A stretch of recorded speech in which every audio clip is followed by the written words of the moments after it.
اور اس کے بعد جو ہے اس کا سیاسی اور دوسرے پس منظر پہ بات کریں گے کہ آگے چیزیں کس طرف جا رہی ہیں. اپنے مہمانوں کا تعارف کرا دوں.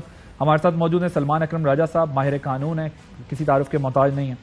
عثمان ڈار صاحب سینئر رہنما ہیں پاکستان تحریک انصاف کے, اور ارشاد بھٹی صاحب سینئر تجزیہ کار ہیں, ہمارے ساتھ اسٹوڈیوز میں موجود ہیں. آپ تینوں کا بہت شکریہ.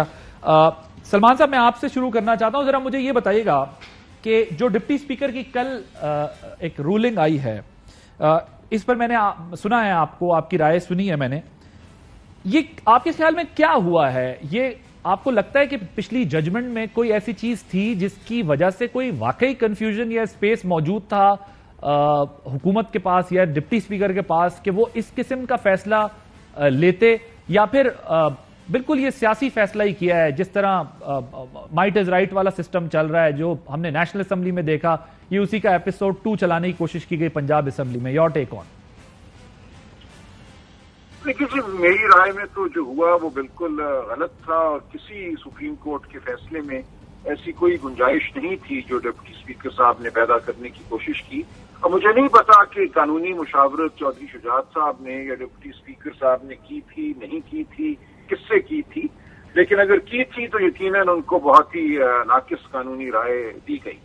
کیونکہ دیکھیے, جو مماثلت پیدا کرنے کی کوشش کی جا رہی ہے 25 پی ٹی آئی کے منحرف اراکین کے فیصلے کے ساتھ, وہ مماثلت بنتی نہیں ہے. اس معاملے میں خود الیکشن کمیشن کے سامنے پیش ہوا تھا کچھ منحرف اراکین کی طرف سے, اور وہاں ہمارا موقف یہی تھا کہ پارٹی ہیڈ کو کوئی اختیار حاصل نہیں ہے کہ وہ پارٹی کے جو اسمبلی کے ممبران ہیں ان کو کوئی حکم جاری کریں. اور اس بات کو تسلیم کیا گیا, اور پی ٹی آئی کی طرف سے بھی یہ کہا گیا کہ یہ فیصلہ صرف پارٹی ہیڈ کا نہیں تھا, باقاعدہ ایک میٹنگ ہوئی تھی, ایک اجلاس ہوا تھا ممبران کا, اور اس میں یہ فیصلہ کیا گیا تھا کہ ووٹ کیسے کرنا ہے. لہذا فیصلہ پارٹی ہیڈ کا نہیں تھا, اور ایک میٹنگ بلکہ 2 میٹنگز کے منٹس پیش کیے گئے. اب سوال یہ تھا کہ کیا وہ منٹ درست ہیں, کیا وہ بعد میں ترتیب دیے گئے ہیں, یا واقعتاً ایسی کوئی میٹنگ ہوئی تھی. تو معاملہ جو تھا وہ ایک واقعاتی نوعیت کا تھا, آئینی تشریح کا معاملہ نہیں تھا. آئینی تشریح کے حوالے سے ہر ایک کا اتفاق تھا کہ جب تک پارلیمانی پارٹی کا فیصلہ نہ ہو اس وقت تک ممبر باؤنڈ نہیں ہوتے, وہ پابند نہیں ہوتے, اور ایک دفعہ پارلیمانی پارٹی کا فیصلہ آ جائے تو پھر پارٹی ہیڈ اس فیصلے کو رد نہیں کر سکتا, اور پارٹی ہیڈ کا کوئی اختیار نہیں ہے. اس حوالے سے پارٹی ہیڈ کا رول تب پیدا ہوتا ہے جب پارلیمانی پارٹی کا فیصلہ ہو, اس سے روگردانی کی جائے, تب پارٹی ہیڈ یہ فیصلہ کرتا ہے کہ تادیبی کارروائی کرنی ہے یا نہیں کرنی, معاملہ اسپیکر کو بھیجنا ہے, اس کے بعد الیکشن کمیشن کو بھیجنا ہے یا نہیں بھیجنا. پارٹی ہیڈ کا رول تب پیدا ہوتا ہے. اس لیے مجھے نہیں سمجھ آئی کہ کس فیصلے کا یہ حوالہ دے رہے ہیں جس میں یہ کہہ رہے ہیں کہ پارٹی ہیڈ کے اختیارات لامحدود ہیں, اور پارٹی ہیڈ جو ہے وہ پابند کر سکتا تھا پروونشل اسمبلی کے ممبران کو. ایسا کوئی فیصلہ نہیں ہے. اور آج سپریم کورٹ نے یہ پوچھا بھی کہ ڈپٹی اسپیکر صاحب بتائیں کہ کس فیصلے کا, کس پیرے کا وہ حوالہ دے رہے ہیں جب یہ کہتے ہیں کہ میں جو کر رہا ہوں وہ سپریم کورٹ کے ماضی کے فیصلوں کے مطابق ہے. ایسا کوئی فیصلہ میں نے کل بھی عرض کیا جس پروگرام میں بھی میں حاضر ہوا یا ٹویٹ کی کہ میری نظر میں ایسا کوئی فیصلہ نہیں تھا.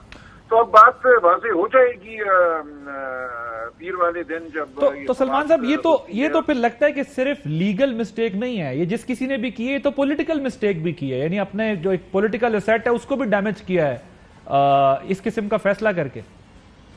جی ظاہر ہے, جب آپ اس نوعیت کی سنگین غلطی کرتے ہیں تو اس سے عظیمت تو پیدا ہوتی ہے نا. اس سے کوئی بہتر راستے بھی تھے میں سمجھتا ہوں قانوناً اور سیاسی طور پہ آگے بڑھنے کے, لیکن بہرحال ایک فیصلہ ہوا, اور اس فیصلے کے حوالے سے ایک قانونی جواز پیدا کرنے کی کوشش کی گئی. میں خالصتاً دیکھیں قانون کے طالب علم کی حیثیت سے بات کر رہا ہوں, کسی سیاسی جماعت سے وابستگی کے حوالے سے نہیں کر رہا. میں دونوں جماعتوں کے ساتھ کام بھی میں نے کیا ہے ماضی میں, اور دونوں طرف لوگوں سے گفتگو بھی ہوتی ہے. لہذا یہ معاملہ اب ہمیں بالکل بڑے ٹھنڈے ذہن کے ساتھ خالصتاً آئینی حوالے سے دیکھنا ہے, اپنے آئین کا کھلواڑ ہمیں نہیں کرنا. دیکھیں قاسم سوری صاحب کا معاملہ میری نظر میں سپریم کورٹ نے بالکل درست فیصلہ کیا, وہ ان کی غلطی تھی, اور اسی غلطی کو تقریباً ڈپٹی اسپیکر پنجاب اسمبلی نے دہرا دیا. ہمیں اب سب کو بڑی بردباری سے بیٹھ کر آئین کے حوالے سے